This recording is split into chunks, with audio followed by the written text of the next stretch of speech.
Hello, and welcome to the 6 Months to Six Figures series of the Double Your Freelancing podcast. I'm your host, Zach Swinehart. In this series, you'll follow a specific freelancer, Maia.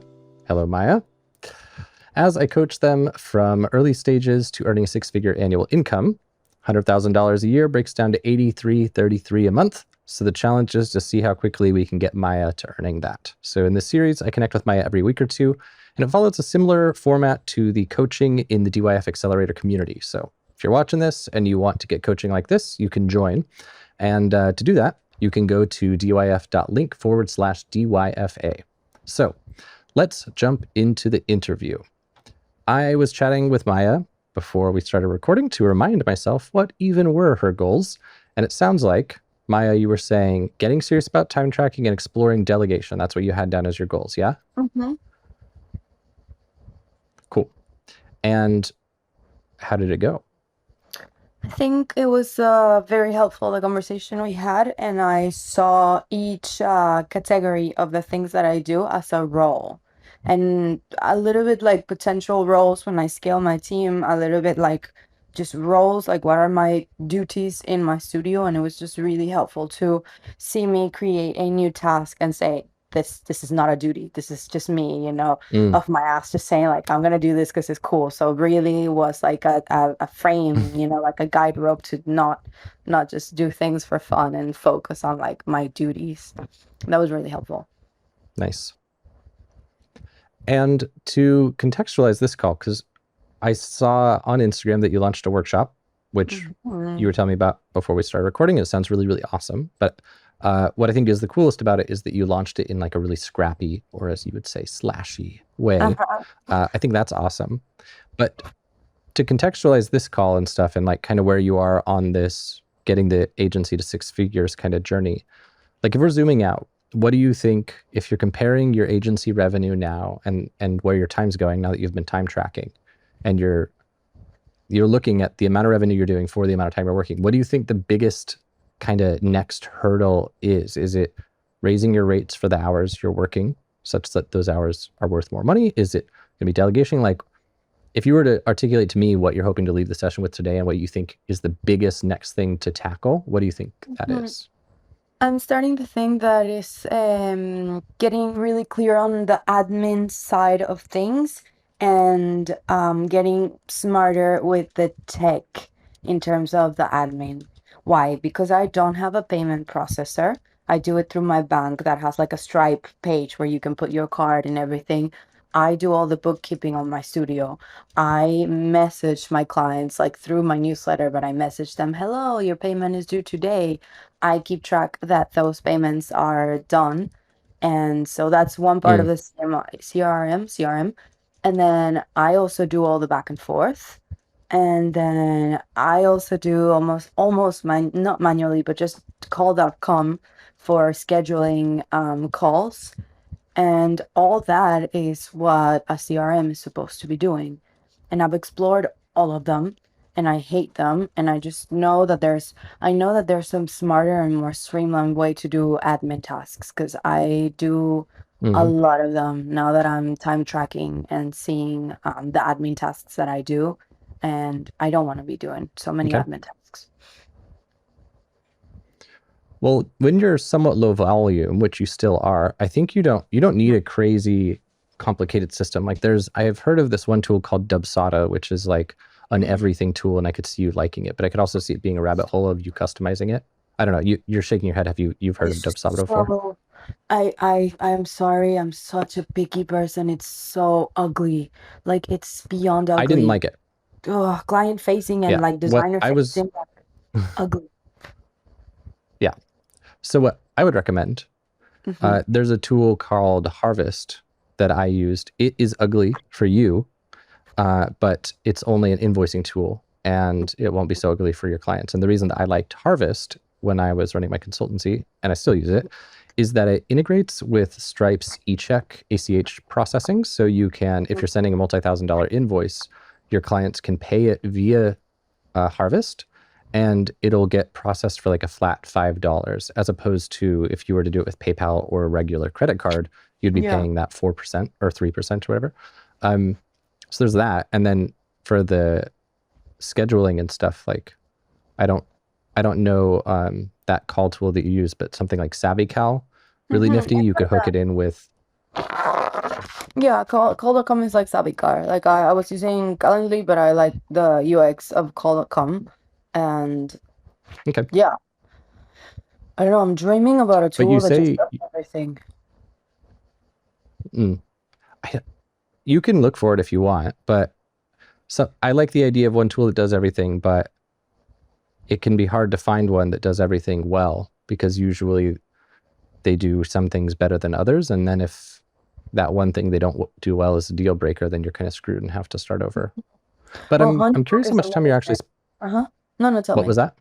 Honeybook is Oh, amazing, but I can't use it because it's only for US and Canada, and I'm in Europe, okay. so I can't use it. But it has bookkeeping, it has contracts, it has proposals, it has um emails, like everything. I would love like a Honeybook, so I can, yeah, streamline a little bit that, because I do feel like a little bit all over the place. Like I've created these things, my contracts are created, my Notion like client journey, it's manual, my bookkeeping is like very, very, very manual, very old school. So I'd love softwares.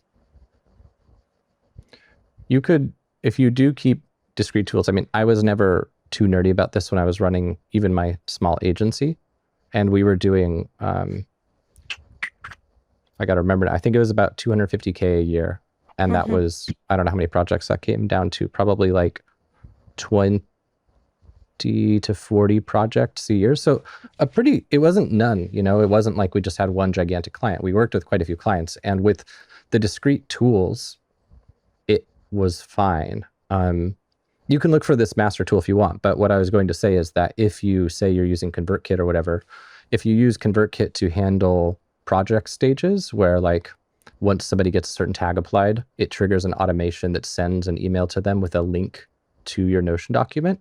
You could do a lot of this kind of like automation of different process phases within there. But even then, I'm not sure that for the client volume you're doing right now, that would even be a good investment of time, because you're still kind of formalizing your processes and your service offering. And so all of this is going to change. That makes sense. How much time, you said you're tracking all your time and that you're feeling like administrative stuff is taking a long time. How much time are you spending on administrative stuff right now? Let me tell you. Can you send/share your time report? Like share I screen if will. you've got it up? Yeah, and we're gonna do a little bit of live showing, like live tagging, because I haven't done it, but it's just like 4 tasks. Let me go into the actual time track. And I'm really happy how it's starting to be. Like I think I sent you the screenshot of like my tasks, a blank page, right? Like what I did, that is like a toggle, just like my tasks, what I like doing, what I don't like doing. And for now, okay, for example, this is admin. Everything that is gray is admin. So I guess this week I haven't done a lot of admin. But last week, Okay. like maybe it's not so I was much. just going to ask if you go to the reports. Yes. Yeah, I'm wondering if you're experiencing what I experienced, which is that I noticed that admin tasks and like checking the inbox, both of which I really, really dislike from an energy perspective, they feel like they take me bloody forever, but then I check my reports and it's like an hour a week. So that's what I would like to see here, is how much time it actually was. Yeah. So let's see, project. Well, I have it in 2 ways, and I'll show you this. Okay. I think the easiest way is to show you one-on-one clients, and Basecamp is tracking the time that I'm working on client-facing things. So when I expand here, this is admin and communication. I spent 2 hours, 13, on the one-on-one clients. And then admin and communication for Basecamp, I spent 10 minutes. So I'm just exaggerating. I guess I Okay, really so then am. that said, I think you're experiencing what I experience, which is that it just feels like it's about 20 hours a week because it sucks. Let's go back to your main reports page where we can see all of your total hours last week. So you'll have to clear out that client selection. All right. And then This if is you could sort it by duration, descending duration, please. 7 hours. Yes. So this is, in my opinion, Zach, a successful week because what I spent the most doing is designing. I Cool. spent Can you 7 actually, hours. for the moment, sorry, we've got a little delay. I don't mean to keep talking over you. Can you actually, for a moment, keep those categories collapsed? I want to just see the really zoomed out big picture first. Okay, so for the people on audio only, what I'm seeing here is 7 hours design, 7 hours, or sorry, 3.5 hours playground, which is like essentially you doing coaching or some of this stuff administrative. I guess we'd have to expand it. Playground was like creating the workshop situation. Okay. So that's kind of like an investment into the future, nurturing your Yeah. list kind of thing. Yeah. So 3.5 hours on that. We can call that maybe working on the business or maybe for fun. I don't know. We could dig On the into that. business. Totally on the Okay. business. 3.5 hours. These expansion calls, it sounds like some of it was administrative, but some of it was like you doing straight up coaching, right? And yes, this is 3.5 hours on coaching calls. Okay. And then the next one is kind of blurry. It looks like it's 3 hours on, okay, now it's unblurry. 3 hours, like essentially on management or assigning tasks, like 3 hours delegating. Yeah, team briefing and feedback. Okay. 3 hours on marketing, life admin, fine. Yeah, I mean, unless you hire an accountant or whatever. That was 2.5 hours. And then 2 hours on administrative stuff for the one-to-one calls. Training the team is in a different thing of 2 hours here. So I guess that puts your team management time to like 5 hours. Yeah, but I did spend a lot of time doing housekeeping on that because I just hired another designer, and she was a one-on-one client. We've been negotiating, and she was a one-on-one client that she wanted to do, coaching with me, and I coached her for 1 month, and she was just so incredible and so quick and so coming up with ideas that I wanted to work with her. So we did a 45-day like evaluation, and now I'm officially hiring her, and she already made my job easier because she did the round one Lovely. of a branding, and I just only did 7 hours of design, which is great, and it was because of her. So I spent a lot of time creating, like, we have a really cool like Notion hub where I put a lot of resources. I was recording resources for her, and like how we do typography and stuff. And that's something I want to talk about you after we finish the time tracking, which is my team and how I see my team evolving with me now that there's 2 designers. Okay.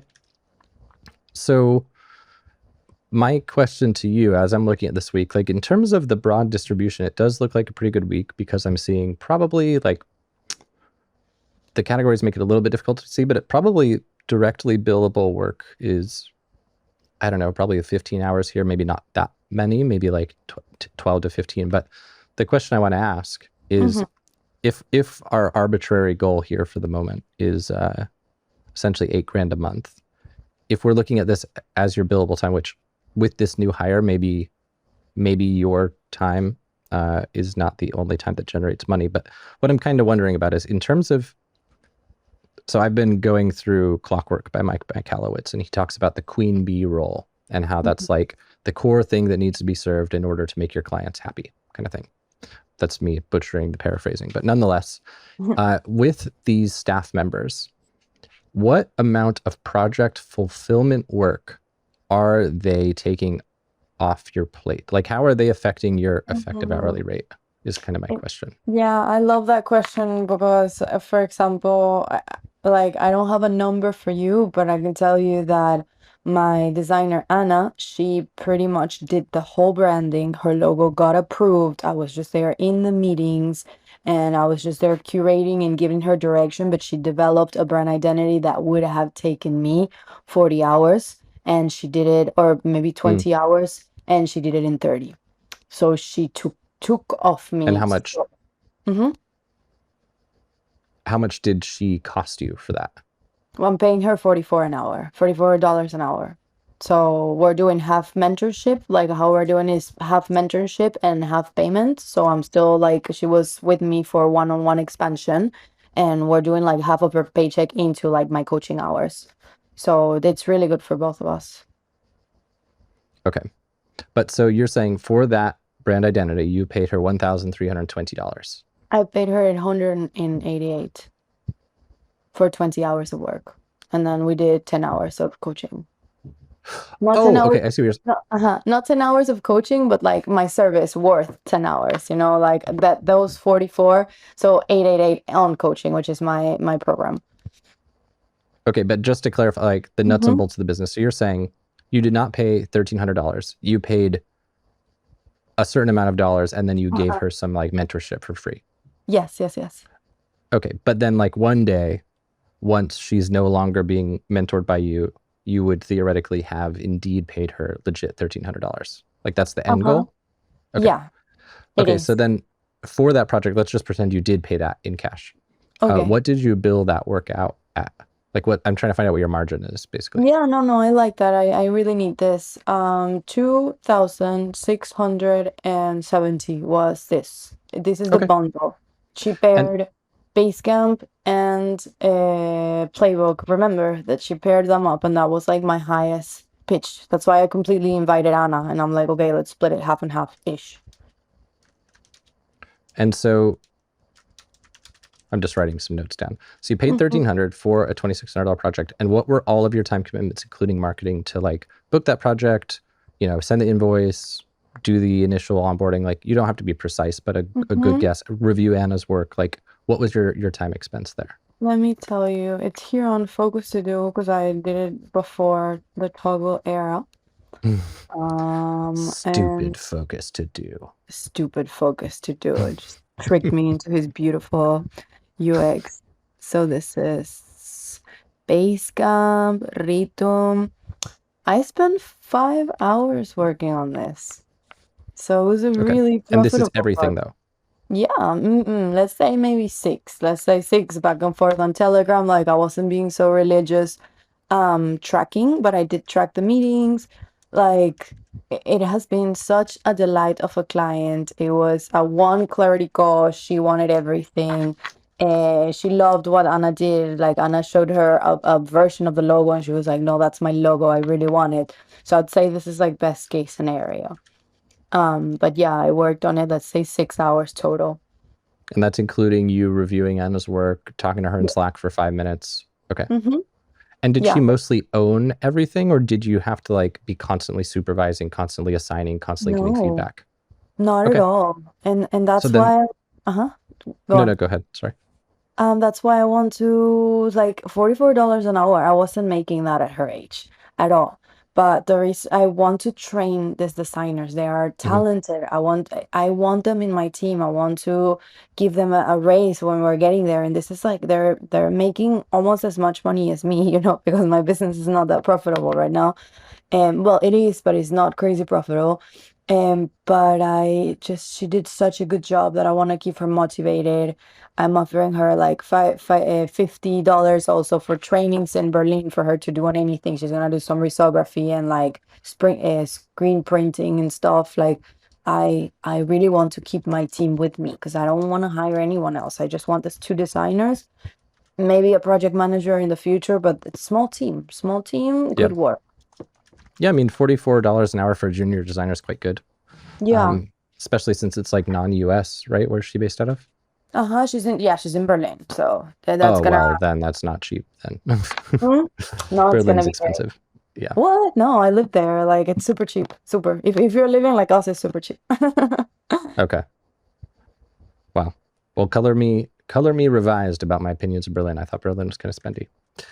Okay, so that means then that in this case, if it was a 6-hour investment, then that puts your effective hourly rate at $220 an hour, assuming that there aren't ancillary implications that are not being counted for, like extra marketing time, extra project management time, whatever. So that seems good.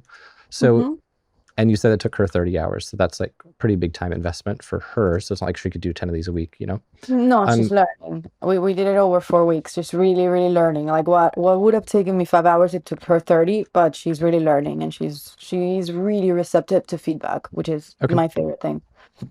So what I think maybe makes sense for you for now, systems wise, for this whole like project management thing, because I know you're a big Notion fan. What I would Yeah. probably do is, if you don't already, I'm sure you do though, I would create a like clients database. I know you've got your projects in Notion and your clients and stuff. I would probably do something I'd probably do it on the projects board where I had like a phase drop down thingy, and then have phases for it's like contract signed, deposit needs to be paid. That's one phase. And then the next phase right after it would be like contract paid, ready to start. You could just kind of track their phases there so that at a glance you could see where everybody is.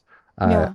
And then if you couple that with a tool like Harvest, the reason I like Harvest, assuming you can use it with a European account, is that whenever you issue an invoice, you can see at a glance if it's paid or not. So it like, That's really helpful. yeah, I think that that's probably the most important thing because it's easy to let invoices slip through the cracks if you don't use a proper invoicing tool. And given that Harvest allows people to straight up pay with a credit card, you don't have to deal with the BS of like, hey, the check's in the mail. Well, how I have it is pre-sale, onboarding, design, offboarding, like handoff.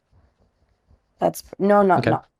I have it pre-sale, like negotiation, clarity call. Hey, this is what I do. Then onboarding, which is contract deposit, and yeah, getting her into her Notion dashboard or getting them into their Notion dashboard. And then there's strategy, which is a strategy meeting that we have, like a workshop after their questionnaire. And then we go into design for weeks. We design, and then we go into feedback and offboarding. Those are the stages that I have. Okay. So before we move on, because I want to make sure you get what you're looking for out of the session, since we only have like 15 minutes before I have to go on a different call.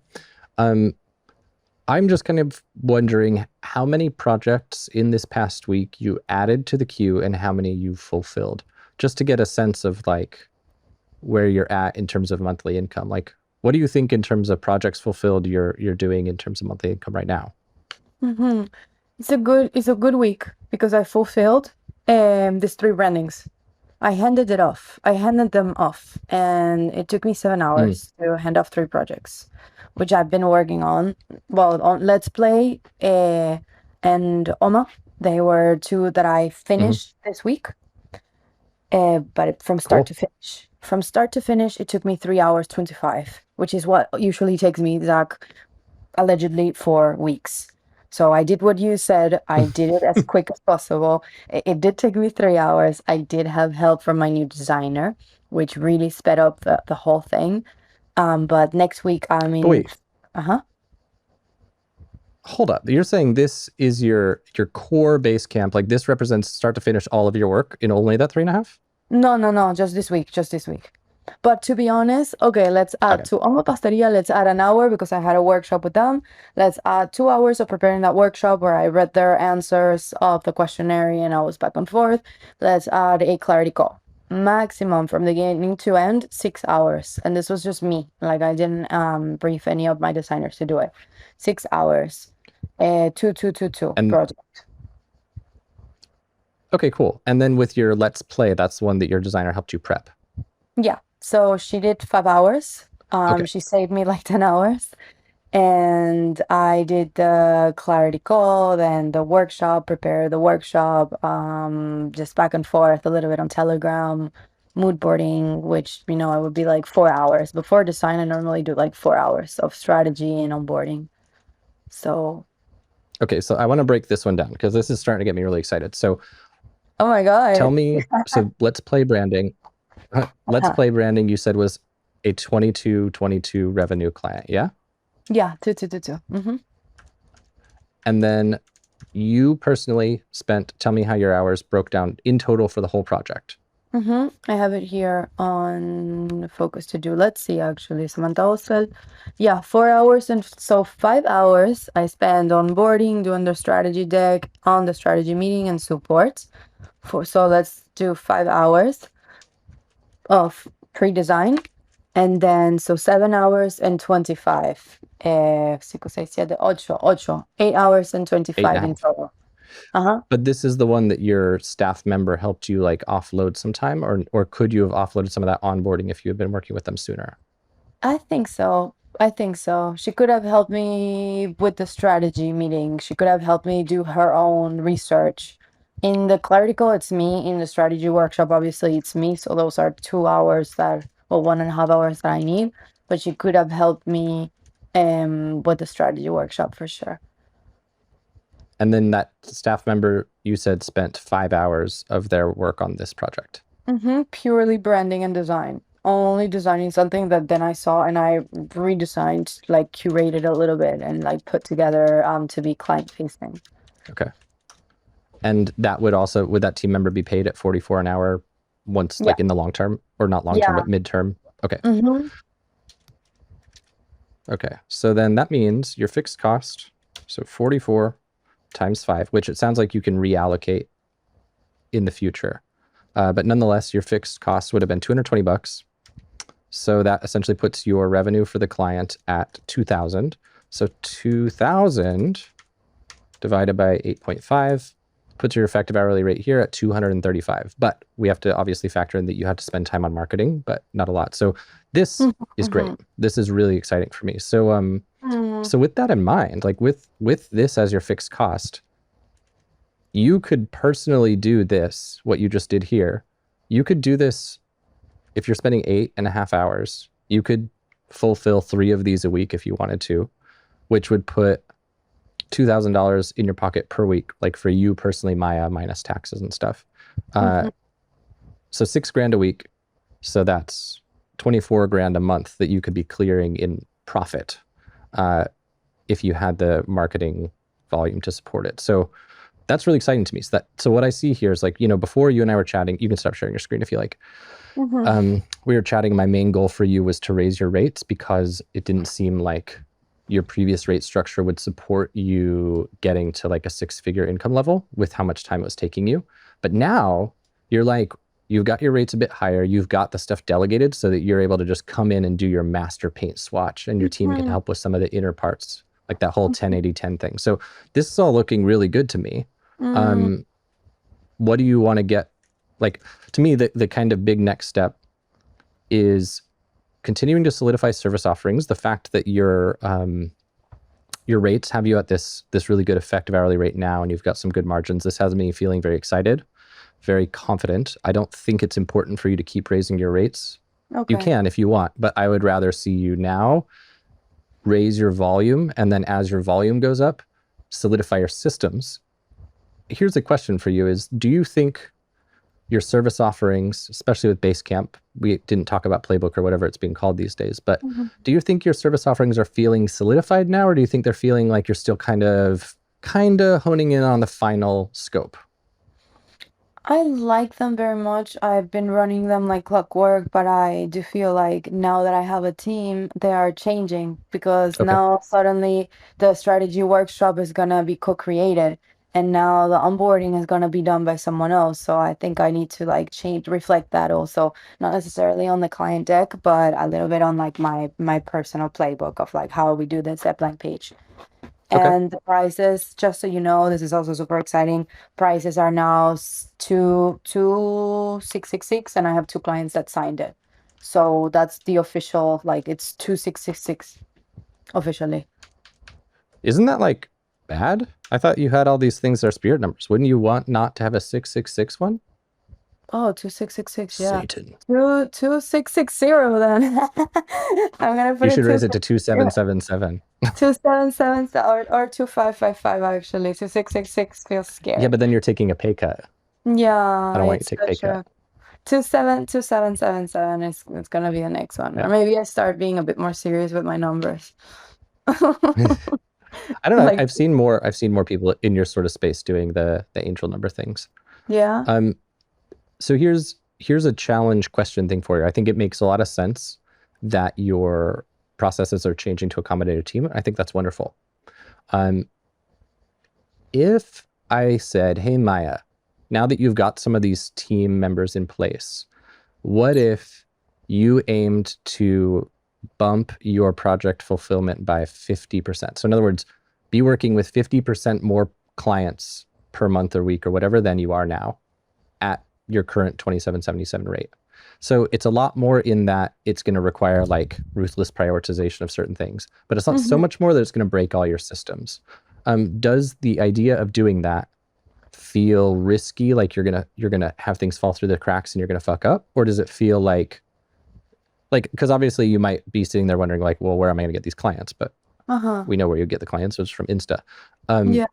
I'm just curious, like if you imagine doing that volume, client acquisition aside, do you think you could handle it from a logistics perspective? Yeah, I feel super supported with my team. Super supported. Okay. Like, yeah, I think we could be really rocking like let's say one project every 2 weeks. Not every week because it does take me to a long time to onboard them, do the strategy workshop. Do you want this? Is this your ideal audience? Is this your messaging? Cool. Okay, here's your mood board. Yes, no, boom, here's your brand identity. Pretty much always we nail it. Like, well, I've been really intuitive like with the branding, so it doesn't require so many rounds. But yeah, that in 2 weeks, 3 weeks actually, Zach, it would take me minimum 3 weeks. Onboarding, strategy workshop, But ideating, and branding. in terms of your actual outlay for that time, like what I'm saying is, so okay, so if a project takes 3 weeks, but your time to fulfill project is 8.5 hours, and then you can delegate some to team, and it seems like you can maybe get your 8.5 lower, and you're currently working, it seems like about 30 or 40, it seems like you're working 40-hour weeks, right? Yeah, no, totally. Now I am working, but I am making more money, so I am happy to work more. For now, I Yeah. know it's gonna get to less again. So what I'm wondering is, like, if I say to myself, I want Maya to spend half of her time doing design work for clients, just to see what happens. Half of her time on this, half of the time running the business. And that some of that would go to marketing and stuff. That would mean if a project takes you roughly 8 hours to fulfill, that's 24 hours a week to fulfill 3 projects a week. Even though they're going to be at varying stages and they take several weeks to fulfill, you might have 1 week where one project is phase 1, one project is phase 1.5, one project is phase 3. But that would be, maybe that's too much of a jump because I don't know what you're at now. But I think it would be an interesting challenge to see if you could keep, like, if you could be, say, let's not even target that many. Let's just say 8 a month right now. Because if you could be doing 8 projects a month, fulfilling 8 projects a month right now, that would be 8 times 8. So that's 64 hours a month for you. 64 divided by 4 is 16 hours a week. And those 8 projects, given that your profit is about $2,000, those 8 projects would put $16K a month in your pocket. And it seems very doable to do that. Obviously, there's the lead gen aspect and the challenge of it, but I don't know how many projects you're doing a month now, so that's maybe a big significant uptick. But that's basically, you see kind of what I'm pushing you towards is, like, totally. what would happen if you just pushed up the lead flow and worked with more? Yeah, that's interesting. Well, we'll talk about it in the next workshop, but I am in the next workshop, not sorry. We'll talk about it in the next time when we meet, but this workshop has really given me so many ideas on funnels. And I know you're super expert on this. Yeah. And I've been rethinking my funnels because I'm just sending a fun newsletter and it's time to change that. It's time to really utilize those 840 people that I have on my email list, super hot people, 60% open rate. Like, it's time to utilize it and segment it Nice. the right That's a way. great metric. Yeah, really. Cool. It's insane. Awesome. Well, that'll be really fun to dig into next week then. Yes. Then yeah, And I I'll guess make for it all now, visual for you to just look at it visual. yeah. So I guess the challenge for now is seeing if you can up your client flow without breaking your systems and having things fall through the cracks. Okay. Is there anything you want a quick take on before we go?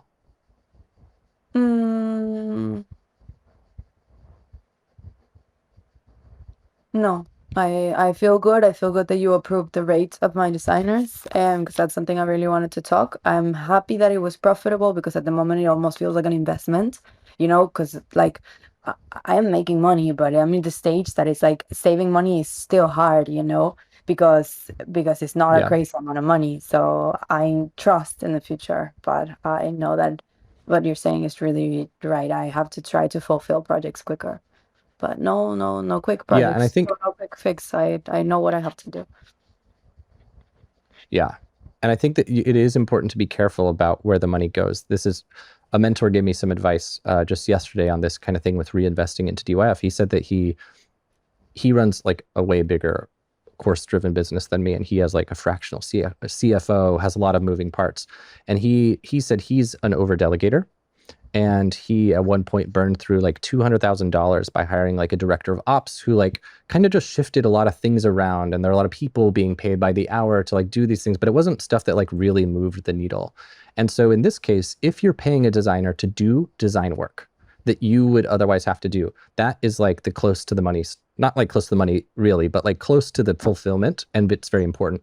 But if you are having somebody paid $44 an hour to like set up Dubsado for 10 hours, that's the riskier bit. So I think that's where you should really keep your eye out, is like, if you're paying somebody to do design work so that you don't have to do it, I think that that is always a no-brainer, as long as you can use your freed up hours to generate more design work, because it's still less money in your pocket if you don't do that. And so I think that's the biggest thing, is if this person gave you 10 free hours, use those 10 free hours to generate more clients on your Instagram marketing stuff and fulfill the projects. That's kind of my opinionated thing before we go.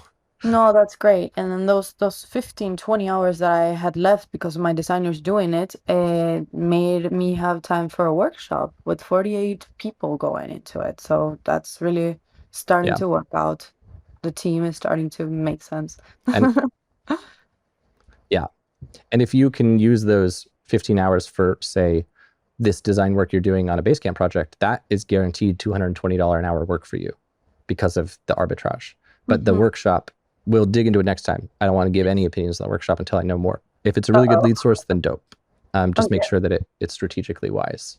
Cool. All right. Well, this is great, Maia. Let me do the little outro clip, and then we'll be on our merry way. Does that sound good? Yeah. Okay, cool. So outro clip time. Hello, listener. Thanks for being here. As a reminder, if you enjoyed this, we appreciate likes, subscribes, all these sorts of things, good reviews on the podcast place, the Apple, wherever it is that you listen to this. And if you want to get coaching like this, you can, of course, join the Accelerator. The link is dyf.link/DYFA. And if you want to learn more about Maia's business, you can check her out on Instagram at Maia Ben, which is MaiaBen. So thanks so much, and see you next week, Maia. Ciao.